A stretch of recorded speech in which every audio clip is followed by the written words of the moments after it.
Mag-ingat kayo at baka ang paggawa ninyo ng mabuti ay pakitang tao lang. Sapagkat kung ganyan ang ginagawa ninyo, wala kayong matatanggap na gantimpala mula sa inyong amang nasa langit.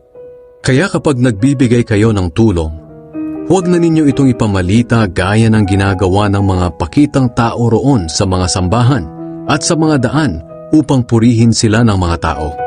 Ang totoo, tinanggap na nila ang kanilang gantimpala.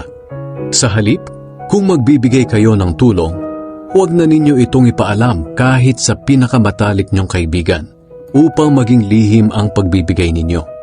At ang inyong amang nakakakita sa ginagawa ninyo ng lihim ang siyang magbibigay ng gantimpala sa inyo. Kapag nananalangin kayo, huwag kayong tutulad sa ginagawa ng mga pakitang tao.